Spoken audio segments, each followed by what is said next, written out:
Grand Moff Tarkin is one of the most evil characters in Star Wars Legends and canon. Today we'll be looking at his Legends backstory and examining one event, one of his actions, that shows the true depth of his cruelty. First, however, a little background. In both canon and Legends, Grand Moff Tarkin was a very important part of the Empire's overall military strategy, but especially the superweapons program. Fortunately for the galaxy, he was killed on the first Death Star, but his dark legacy would live on. For example, there was a super weapon named the Tarkin created after his death, but thankfully it was destroyed. However, Tarkin's longer lasting legacy, I think, was in the creation of the Maw installation. The Maw installation was one of the most secretive places in the galaxy. It was hidden behind black holes within the Maw cluster and was meant to be a center of research for the best Imperial technology available. The Maw installation is where the Empire got access to crystal phase shifters and, of course, the most single overpowered piece of technology in the Star Wars universe, the Sun Crusher. But yeah, the Maw installation was totally secret and it was actually isolated from outside contact. They didn't realize that Tarkin was dead even a decade after his death at Yavin, nor did they discover that the Empire had fallen. And that actually worked really well for the Empire because many of the scientists didn't actually realize the type of science that they were contributing to. Let's talk, for example, about Qui Jux. Qui Jux was from the planet Amwat, and she played a major part in designing not only the super laser for the Death Star, which she believed was a mining weapon, but also the Sun Crusher. It's the circumstances of her abduction into Imperial service that really show the depths of Tarkin's evil. So, Tarkin abducted 10 children from Qui Jux planet, again known as Amwat, and he made sure that he didn't get more than one student from a single region of the planet. He then took those students to space, set them up in a facility orbiting the planet, and accompanied their studies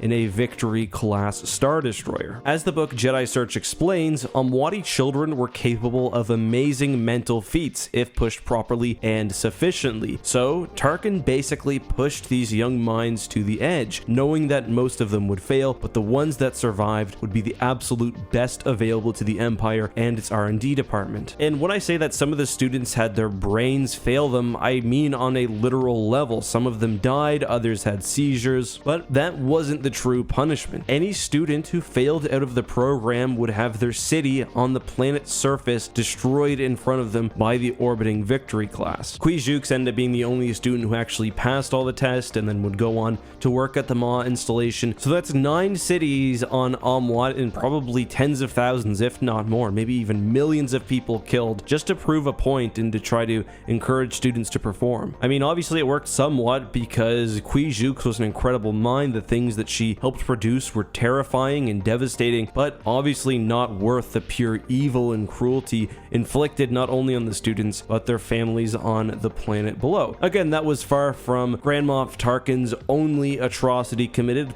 Probably most famous one, the Qui Jux thing, was not known to many. His most famous one would have been the Gorman Massacre, where very early on in the days of the Empire, he landed a starship on protesters who were protesting the formation of the Empire, killing many of them and also probably setting the tone for what the future under the Empire would be like. Tarkin, of course, was also very famous for creating the Tarkin Doctrine, which basically advocated ruling through overwhelming might, where policing the galaxy in a conventional sense would not otherwise be possible. Basically have such a powerful navy that no one will dare attack you. Even if they can win one battle, they could not hope to stand up to the combined power of the Imperial Navy, and that's also where things like the Death Star and Super Star Destroyers come into play. That's all I have for today, though. I will take a second and answer a hashtag AskEck before I leave, though. Today's, I think, is appropriate. It comes from Jordan, who asks, what are your thoughts about Star Wars becoming more like Mobile Suit Gundam? What I mean by that is that the Gundam franchise consists of the central main story, started with the original TV show that continues to this day, and many separate independent storylines that tell different versions of the story, all equally valid without a multiverse, just different labels. I think that's interesting. So I guess you would compare that to something like the MCU, which has these different continuities but are all technically within one canon because the multiverse serves as like a canon connecting tool. I would definitely prefer to go the Gundam franchise route, but to be honest, I think what I would prefer most of all is to have one or maybe two continuities, maybe Star Wars Legends, maybe Star Wars canon, and then have offshoots mostly be one-off things. I really like the Ronin. I like the idea of having the short and then a book, maybe even a series of books, or perhaps something like a TV show, but I don't think I want those sort of side universes to get as much attention as the main universes.